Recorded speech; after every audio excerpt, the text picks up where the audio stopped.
মোৰ নাম শ্ৰীমতী আমনা খাতুন। মই ৰূপাই মধ্য ইংৰাজী বিদ্যালয়ৰ অষ্টম শ্ৰেণীৰ ছাত্ৰী।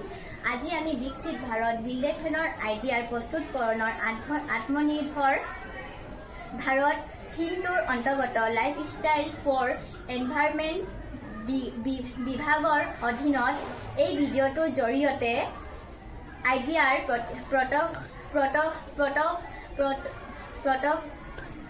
প্ৰটোটাইপ তাৰ সমাধান প্ৰস্তুত কৰি উলিয়াইছো।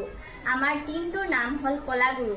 আমাৰ শিৰোনাম হ'ল the game changing water bottle পিয়ৰ চইচ।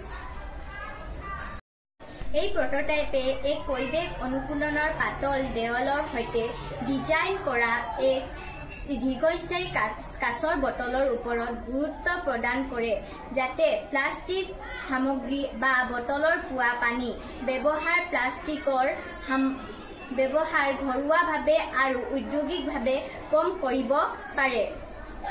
এই বটলটো তাপ সঞ্চালিত আৰু পুনৰ্ব্যৱহাৰ্য কাঁচৰ পৰা নিৰ্মাণ কৰা হৈছে, যি দীৰ্ঘস্থায়ী আৰু ব্যয় কাৰ্যকাৰিতাৰ সৈতে গণ উৎপাদনৰ বাবে মিলিত কৰে।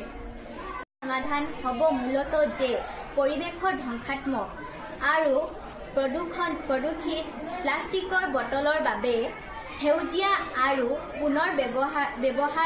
পুনৰ্ব্যৱহাৰযোগ্য বিকল্প বিচাৰি উলিওৱা, যিটো ঘৰতো কম খৰচী কঠিন পাতল কাঁচৰ বটল আৰু কুঁহিয়াৰৰ বটল আৰু পুৰণি পৰম্পৰাগত কৌশলৰ দ্বাৰা সলনি কৰা হয়। আমি ডিজাইন কৰা বটলসমূহ ঘৰ, কাৰ্যালয়, জিম আৰু বাহিৰৰ পৰিৱেশত উপযুক্ত, য'ত গ্ৰাহকে পৰিৱেশৰ দায়িত্ব আৰু সামগ্ৰীৰ ৰূপৰ সৌন্দৰ্য দুয়োটাতে গুৰুত্ব দিব। ধন্যবাদ।